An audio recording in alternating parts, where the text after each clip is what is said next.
Rasuulli miila haadhaa fi abbaa jalaan jannata seenan jedhan miila haadha maqaadhaan dur haadha dubartii maqaadhaan sigalee dubartiidha kan rasuulli maqaadhaan namoonni biraa viidiyoo sana waraabanii namoonni amantii islaamaa hin qabne namoonni islaamummaa xiqqeessan waan hin taane irraa baratu jechuufidha malee ati immoo natti qalbii hin cabiin akkati natti qalbii cabduuf miti ani kanii wanta kana dubbadhe maakii ay qalbii nam tokko waan hin beekne wal barsiisuun rakkoo bar ani kana ni furadha galatoomi ani immoo yeroo baay'eeyyuu maakii dhaggeeffadha atamma fakkeenyaaf waanuma xiqqaa irrattis waan dogongora irratti viidiyoo nama irratti waraabda rasuulli sallallahu alaihi wasallam maal jedhan beekta marra minkum munkaran falyughayyir biyadihi fabilisaanihi fabiqalbihi jedhan ela namni badii tokko arge yoo danda'e humna isaatiin badii sanaa balleessu jedhan yoo dadhabe immoo arraba isaatiin jedhan yoo kana dadhabe qalbii isaatiin haa jibbu qalbiin jibbuun imaanarraati ishee gadi haantu ishee dadhabduudha jedhan ayyeessa kana biraan dabarra maakiin yoomi guyyaan maakiin amma wanni nu wettu amma eegaa jirra nuti ay rakkoon hin jiru wallaahi ani amma just akkuma qoosatti hin kaase gissan waa'ee dubartoota haasoo jirra bakka jechuun wantuma bakka wanta dhagee tokko tokko dubbachuu ture viidiyoo guutuun dhageeffanne isla dhageeffatte bareeda garuu wanti naan jee waa hedduun dubbadhe garuu wanti naan dubbadhe tokko wanta shari'aa faalleessu suntiin jecha tokko qofan sila dubartiin ilmoon teenya sila nuun yaamamte sila nuti tolaa ture inji tana qofan jee tun amma haramaan ta'uu naan jechaa jirtanii dhorkaadhaan danda'amu bira jirta anamiti bira jirta baabaa sheek riyaad faatiin ahmad darasaanii darasaatiin ani darasaallee miti mucaa wallaalaa tiiktookii irratti beekumsa malee beekamtii argate suni wanti itti goote sun dogongora na jedheeti akkamii sirriidha moo sirrii miti jedhi gaafadhu rakkoo tokko hin qabu yoon waan hin dubbadhe dogongora no dogongortan hin jenne ammallee akkas hin jenne najette seedhaan jiru najette seedhaan jiru no najette seedhaan jiraani okay rakkoo hin qabu yoo waan hin dubbadhe kuni dogongora dhala jedhani isaan wallahi billahi tallahi jechuudha ani namni dogongora kunatti meennaan fudhachuu caalaa lafa kanarraa wanti na gammachiisu hin jiru sigalee nama 2500 nama dogongortan hin jenne bad siti na jedhe la siti na jedhaan jiru na hubadhu maakii yoo fakkeenyaaf isaan kan isa maakiin jette sun oomaa rakkoo hin qabu jedhani ani dogongoreera gaafa sana sigalee wanti sitti dubbadhe dogongora ta'a gaafa sana yoo barbaadde viidiyoo jedheen dhiifama gaafadha yookaan immoo manuma keetti dhufee ilaasan gaafa akkasedhe anatu dogongoree yaada koo hin qabatiina jedheen dubbadhan rakkoo tokkitti hin qabu maaliif jennaan namni dogongora isaa ofirraa argu nama namummaa qabudha ani isa kana naman akka kotti waa'ee kana jedheen darbu obboleetti kiyya maaki yoomidha ciini kee eenyutu buuse namaatu buuse taanaan dogongora jirtan warri mooditaraa waan akkanaa kanan jaaladhu nam tokko wanta wallaalee waliif himuun wal gorsuun nama jira sinigalee ani immoo gorsa nama hin fudhadha namni kun sirrii miti yoo naan jee eessa biratti sirrii hin taane taayitiin dhageeffadha jechuu wanta naan gallee jira just ani akkasitti fudhanne saanifuu deebisaa ustaaza warri baastan deebisaa yoo isin baastanii jiraattan sirriidhaa miti tolee sirriidhaa miti wanta akkanaa wallaahi warri waan akkanaa godhatan mana kiyyaraa bulookiin isin godhaa waan akkanaa kanan jaaladhaan namni tokko sirrii miti balleessitee jeeyonatti immoo bulook mana kanarraa darbamuu qabu bar ilma nama ta'e namni dogongorree jiru bar maaliif baastan namni baastan yoo jiraattan na waliin wallaltan waan akkanaa kanan jaaladhaan yaada wal mormanii waliif himanii waliin deemuun natti tola malee afaan namaa cufuun natti hin tolu.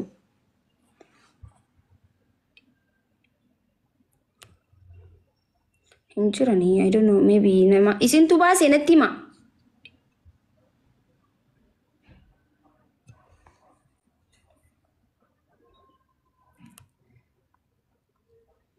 Hin argine anneema. Sumaatu darbee bagan darbe waree azala teessanii dubbiin godhina ishee an akkatti taa'u jira yoo harka hayyaa akkas godhe nama akkatti taa'ee dhaggeeffatu jira Fayyan qabdan wallahi isin.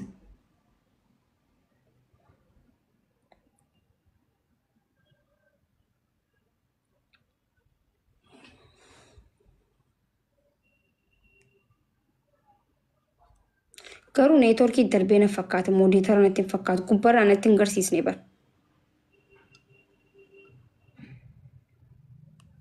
Ani mooditara natti hin fakkaatu garuu. Darbe maaki? Mooditaraa miti mi? La, mooditara na darbe. Okay guys, lolaan jira dhugaa rabbii wanta akkasiin godhina amma booda naman hin darbina nama wallahi waan akkanaa natti hin tolu. Nama kabajuun isinirra jiraata, okay? Namni na hordoftan amala kiyya qabaachuun isinirra jiraata. Kabaja namaaf qabaadhaa. Dhiifama wanta warri mooditaraa. Rakkoo hin qabu abshir. Maaliif beektaa? La abshir waa tokko rakkoo hin qabu. Namoonni maal hubataniiti beektaadha. Akka waan nuti akka waan ani si xiqqeessuuf dhufee si xiqqeessaa jiru akka kanaatti. Wallaahi billaahi tallaahi jechuudha. Nama laa ilaaha illallah jedhe rabbii lubbuu koo harka isaa jirtu natti haa ta'u. Waan fedhe tuute waan fedhe hituu hojjete ani rabbiif jechan isa jaalladha. Amma gaafa laa ilaaha illallaan isarra jirutti. Gaafanni isa sana dhiise jaalalli nuti waliin qabnu rileeshinii nuti waliin qabnu waan biraadha. Rabbiif jecha nama jaallachuu caalaa immoo wanti ga'u hin jiru. Waan inni si jaalladhuuf kan inni sitti dubbadhe. Namoonni tokko maaliif keessaan dhattee ittiin dubbattu na jechuu danda'u. Viidiyichatti paappilik ta'ee asiin dhufee dubbadhe malee ituu dubbichi dubbii keessaa dhaqee dhaqeen itti dubbadha keessaan. Rakkoon hin jiru taazaa maaltu jira seetanii an akkamitti nu badhaa dogongoruun kiyya natti tola. Dogongora kiyyarraa deebi'uu natti tola.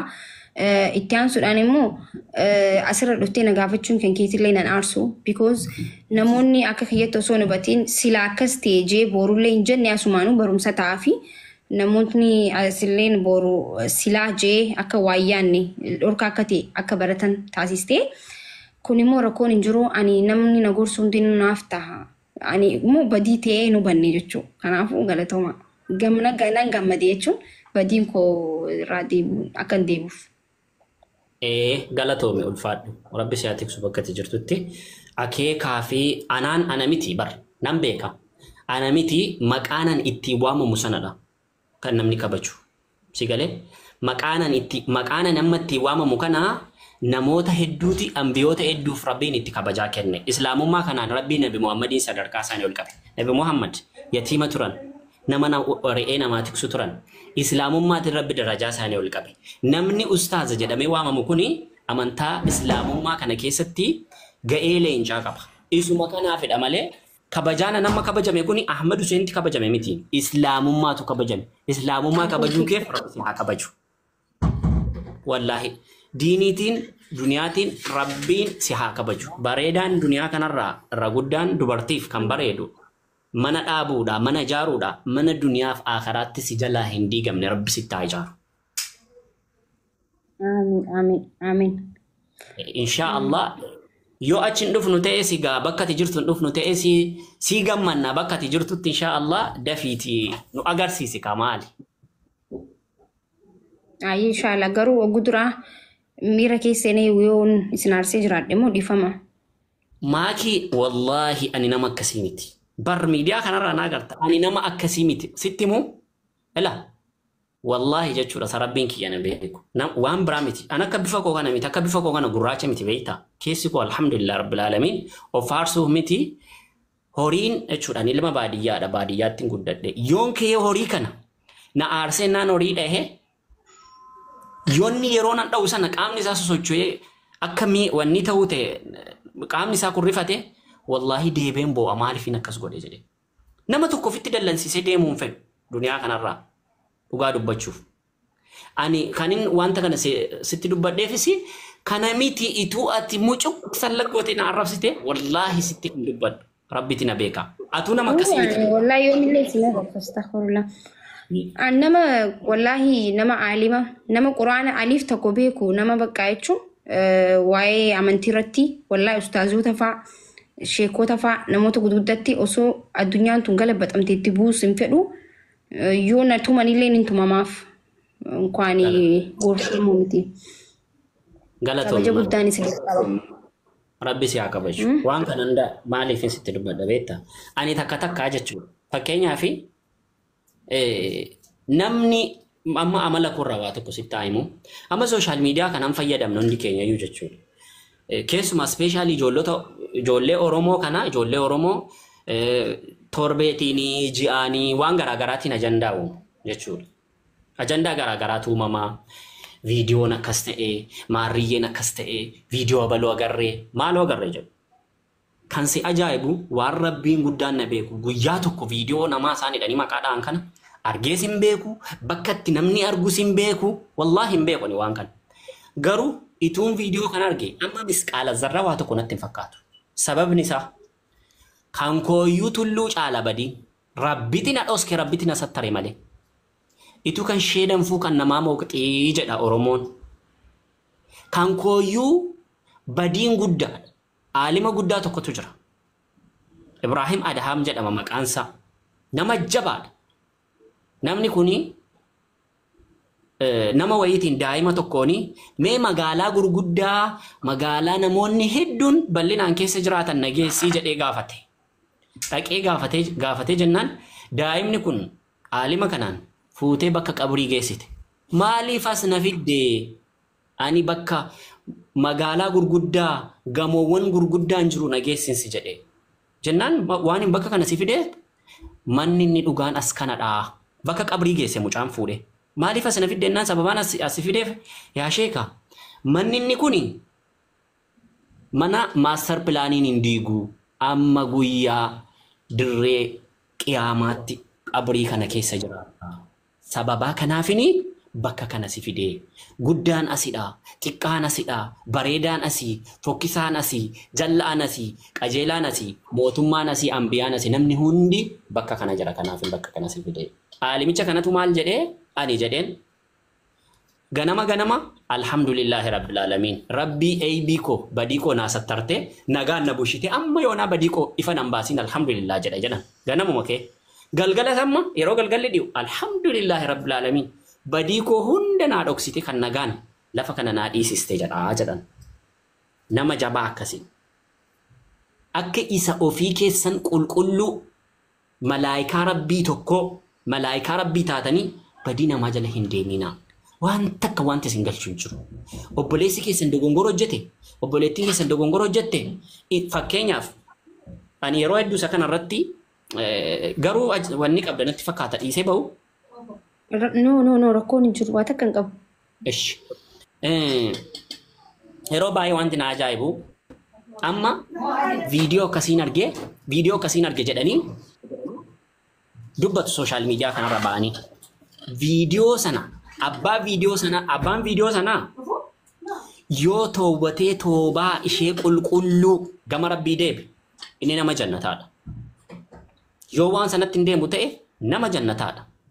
Ragaan kana namicha waggaa 40 badii dalagee ummata bani Israa'el keessaa nabiyyiin Muhammad irraa nuu dubbatanii sababaa kanaa ummata nabiyyanaa Muusaaf roobni roobuu dinnaan yaa Rabbi rooba nuu roobsisi jedhanii nabi Muusaan Rabbiin gaafannaan Rabbiin immoo si keessa ummata kee kana keessa nama waggaa 40 badii dalagee jira ituu namni sun hin ba'in abadan never ever roobni isiniif roobu jedha. Akkamiin godhare ummata kana dirreetti waamiiti nam tokkittiin ituu inafiin waamiiti akkas jedhe namichi waggaa 40 badii dalagde kottu as ba'ii jedhi waami jedhe Rabbiin. Achiin booda Nabi Muusaan alayhi salaatu wassalaam ummata hunda waamanii bakka tokkotti namichi waggaa 40 badii dalagde kottuuti as ba'i jedhanii waamicha godhan. Achiin booda namichi kun mirgaa laallaan namni ba'u hin jiru. Inni of beekeera. Bitaa laallaan namni tokko kanas ba'u hin jiru. Fuuldura laallaan hin jiru, duduuba laallaan hin jiru. Achiin booda bakkuma jiru sanatti hiqadhe rabbitti boo'icha jalqaba. Gaafanni rabbitti boo'icha jalqabu. Rabbiin maal godhe? Maal jedhee rabbitti boo'e? Yaa Rabbi yoo ati har'a ummata banii Israa'el kana keessatti na baaste ilmoo koo namni hin fuudhu. Ilmoon koo ilmoo namaa dhaqee hin fuudhu. Isicha abbaansaa waggaa 40 badii hojjete jedhanii na booda deemanii qubanatti qabu. Yaa Rabbi ati na sattari. Na sattari jedhee boo'e. Itu Nabi Muusaan achi dhaabatee namni waggaa 40 badii hojjette bahi jedhu bokkaan qabii dhaqi. Hirroobe bokkaan. Achi booda Nabi Muusaan alayhi salaam. Yaa Rabbi sila namni sun utuu hin bahin hin roobsisotte amma sababuma kamiidha sababaa mati bokkaan roobsistee jedhee gaafate.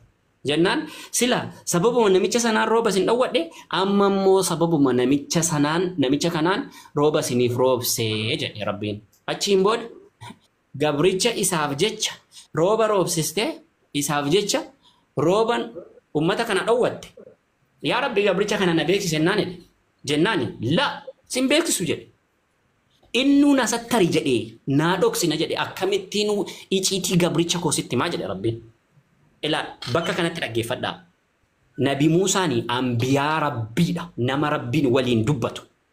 Nama isa waliin dubbatu namichi kuni akka Nabi Muusaan duukaa dubbatutti Rabbiin duukaa dubbatee hin beeku. Namichi Rabbiin badiisaa dhoksee fi iciitii isaa Nabi Muusaatiin ani sitti himuu jedhe kun. Sitti himuu jedhe gaa Rabbiin. Maqaan isaa akkam ta'ee dhufe? Maqaan isaa hin himamne. Gabrichi tokko akkas ta'e. Gabrichi tokko akkas jedhe.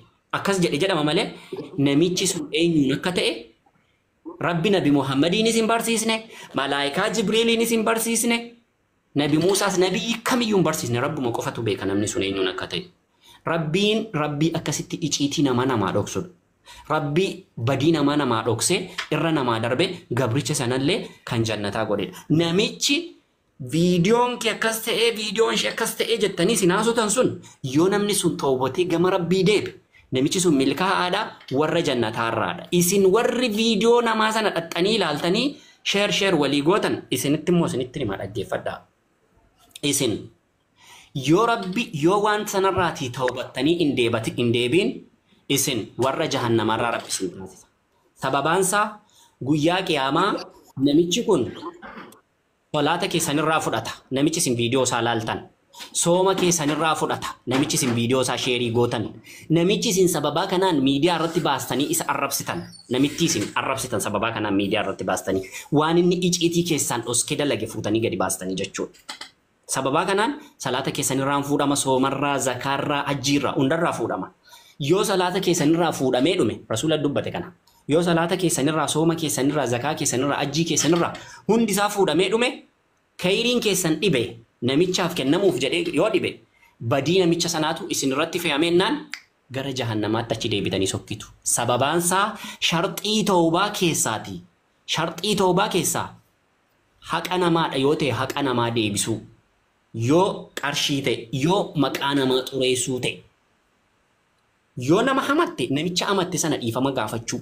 Yoo haqa isaa nyaatte haqa isaa sana deebisuu. Yoo eebii isaa ilaalte dhaggeeffatte elaa dhiifama naa godhi jettee dhiifama gaafachuu. Ituu dhiifama hin gaafatiin duniyaa kanarraa deemteennaan guyyaa qiyaamaa Rabbiin warra jahannamaarraa si taasisa.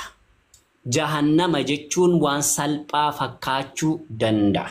Jahannama keessaa irra xiqqaan isa rasuulli Abaa Xaalibiif alayhi salaatu wassalaam Rabbiin kadhatanii yaa Rabbi jahannama kanatti laaffisi jennaan xiqqoo Rabbiin jahannamatti laaffisee barbadaa abiddaa ija lamarra dhaabbata jedhan. Abuu Xaalib jahannama. Mataansaa kun akka marqaan beektu. Namni marqaan beekne hin jiru. Mataansaa kun akka marqaa hin qoqa jedhan. Hin qoqa akka marqaa yookaan akka shiroo danfa jedhan mataansa qaanqee lamarra dhaabbate. Kun abidda duraati. Isa kanaafuu badii namaa jala hin deemina. Badii namaa dhiisa. Rasuulli namni eebii obboleessa isaata sattare eebii isaa Rabbiin guyyaa qiyaamaa isaaf sattara jedhan. Eebii isaa Rabbiin guyyaa qiyaamaa isaaf sattaraa. Duniyaa kanarratti akaraatti illee. Yoo agartan yoo dandeessan gorsu. Yoo dadhabdan immoo du'aayii godhaafi nama sanaaf yaa Rabbi obboleessa koo kana naa qajeelchi. Obboleettii koo kana naa qajeelchi. Wantumti kun immoo isa ta'uu beektu. Wantumti kun fakkeenyaaf nama sana ta'uu beektu. Yoo fakkeenyaaf wanti kun hoteela keessatti ta'e yookaan bakka garaagaraatti ta'e eediitii garaagaraa ta'uu hin danda'u. Ituma ta'e immoo maal siin fayyada bu'aasi waan kanarraa argattan maali kisaaraa malee. Waan bu'aa irraa argattan viidiyoo sheeriin gootanii waan faayidaa isinii qabu waan hawaasa fayyadu waan biyya fayyadu. Wallahi naaf hin galu naaf. Keessumaa speeshaalii miidiyaa kanarraa wanti na jibbisiisu ijoollee Oromoorraa maaki atiin dubbatta waa'ee siyaasaa. Ani illee nan dubbadha yeroo tokko tokko waa'ee siyaasaa beekee miti. Hin beeknu waa'ee siyaasaa. Ispeeshaalii ani hin beeku. Garuu mee guyyaa tokko maaki saba Amaaraa kana gondoree taaneef waan jibbu gondoree waan taaneef jibbamne sababaa goojjamee taaneef jibbamne kan isaan wal jedhanii miidiyaarra baane akkas wal jedhan agartee beektaa? Oromoon ishee wallagga sababaa taaneef jibbamne jetti. Isheen arsii sababaa taaneef jibbamnetti. Inni Harargee sababaa Harargee taaneef jibbamne sooshaal miidiyaa kanarra gadi ba'anii. Sooshaal miidiyaa kanarra gadi ba'anii jechuudha. Garuu isaan guyyaa tokko sooshaal miidiyaarra ba'anii akkas jedhan. Agartanii beektu? An argee hin beeku. Anaan maal akka ta'e hin beeku. Ispeeshaalii wanti musliimoota Oromoo kun na ajaa'iba. Dhugaa dubbachuuf musliimoota Oromoo ispeeshaalii musliimoota Oromoo na ajaa'iba. Wal xiqqeessuu, maqaa walii balleessuu.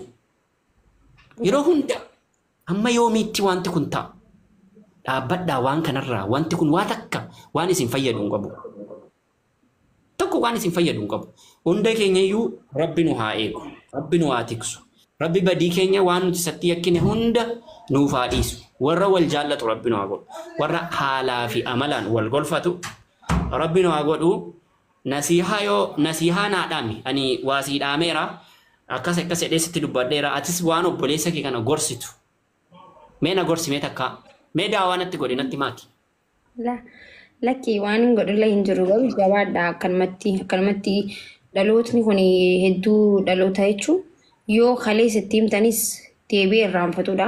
Akkanatti nu himuun keessan akkanatti waa hedduu baradhee amma hanqan dhaggeeffadhu kana keessatti jechuudha. Wanta dhageenya kana hunda nama irratti hojjetu Rabbi nu haa godhu.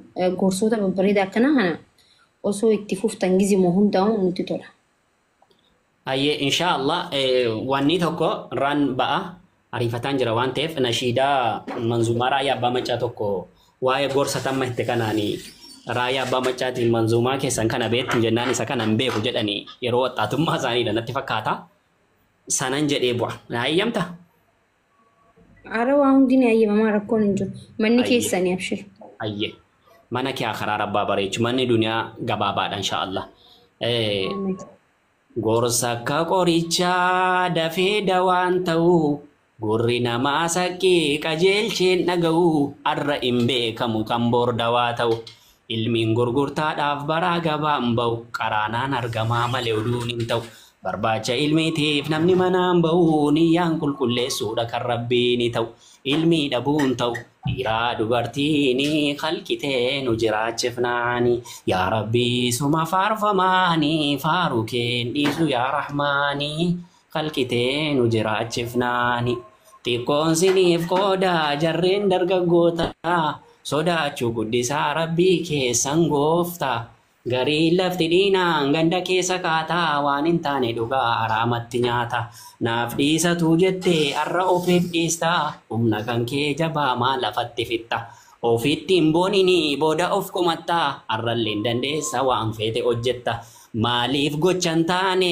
rabbiin dallansiifta najaa nu baasi ati yaa goofticha jiraata ati maali taata Khaliqur Rahmani khalqitee nu jiraachifnaani yaa rabbii suma faarfamaani faaruu keen dhiisu yaa rahmaani khalqitee nu jiraachifnaani yaa rabbii suma faarfamaani faaruu keen dhiisu yaa rahmaani khalqitee nu jiraachifnaani silaa nabsiyyaanoo kan ofii yaadattu waan hin taane malee waan toluun hojjettu egaa yaa rabbii koo irra nuun dabartu yaa gooftaa rahmataan qalbii goge jiiftu beekumsa kee gaarii bantee gannuun dhiiftu yaa gooftaa danda'a maaltu siin qixxaatu maalikul allaamu yaa rahiimu aziizuun kariimu Allahumma salli ala Muhammad yaa rahiimu aziizuun kariimu Tohinni gaariidha kitaabni tafsiirri nama yaadachiisa dubbii waan gaggaarii ilmaan namaa meeqaa si dhabee kasaare waan ati dhowwite himnaan namatti taare ulamoota meeqaa si baase kahaare caalaa kulli makkaa madinal muktaari yaa dubbii gaggaarii sirraa odeeffamu yaa rahiimu aziizuun kariimu ma'assalaam kanuma nagaatti.